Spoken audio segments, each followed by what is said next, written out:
Hi friends, எல்லோருக்கும் இனிய நாள் வணக்கம். இப்போ நம்ம எதை பற்றி பார்க்க போகிறோம்னா, வருகிற திங்கட்கிழமை, அதாவது 14/7/2025 அன்று சங்கடங்களை நீக்கும் சங்கடகர சதுர்த்தி. அதுவும் சோமவாரத்தோடு சேர்ந்து வருகிறது. திங்கட்கிழமையில் வருகின்ற சங்கடகர சதுர்த்தி மிகவும் விசேஷமானது. சந்திர பகவானுக்குரிய நாளாகும். விநாயகரை எளிமையாக வழிபடலாம். கோவிலுக்கும் சென்று வழிபடலாம், அல்லது வீட்டிலேயே நாம் எளிமையாக வழிபடலாம். நம் வீட்டில் எல்லோருக்கு விநாயகர் இருந்தால் அதற்கு பால் அபிஷேகம் செய்துவிட்டு சந்தன போட்டுட்டு அருகம்புல் இருந்தால் அருகம்புல்லை சாத்தி நம்மால் முடிந்த பிரசாதம், அதாவது கொழுக்கட்டையோ அல்லது முடிவில்லை என்றால் பால் பழங்களை வைத்து நாம் விநாயகரை எளிமையாக வழிபடலாம். நாம் 9 வாரம் தொடர்ந்து வழிபட்டால் நிச்சயமாக நம்முடைய சங்கடங்களை விளக்கக்கூடியவர் விநாயகப் பெருமான்.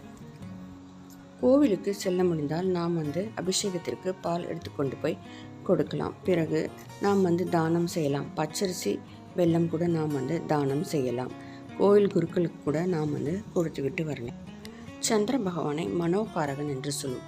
அதுவும் திங்கட்கிழமையில் சந்திர பகவானுக்குரிய நாளில் சங்கடகர சதுர்த்தி வருவதால் மிகவும் விசேஷமானது. நாம் அன்று மாலை விரதம் இருக்க முடிந்தால் இருந்துவிட்டு நாம் கோவிலுக்கு சென்று அல்லது வீட்டிலே எளிமையாக வழிபட்டு சந்திர பகவானை தரிசித்துவிட்டு நாம் விரதத்தை முடித்து கொள்ளலாம்.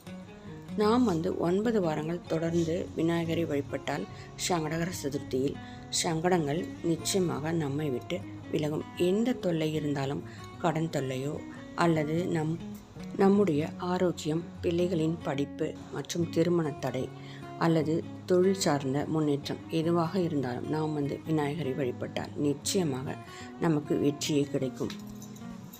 நாம் பூஜை நேரத்திலோ அல்லது கோவிலுக்கு செல்லும் பொழுதோ நாம் அமைதியாக நின்று விநாயகரை வழிபடலாம். அதாவது நமக்கு தெரிந்த விநாயகர் பாடல்களை பாடலாம், அல்லது விநாயகர் அகவல் சொல்லலாம். ஓம் கம் கணபதியே நமக என்றும் அல்லது ஓம் கணேஷாய நமக என்றும் 108 முறை நாம் சொல்லலாம். முடிந்தால் 9 அகல் விளக்கில் நல்லெண்ணெயும் நெய்யை ஊற்றி தீபம் ஏற்றுங்கள். இல்லை என்றால் 2 தீபமாவது ஏற்றி வைக்க வேண்டும்.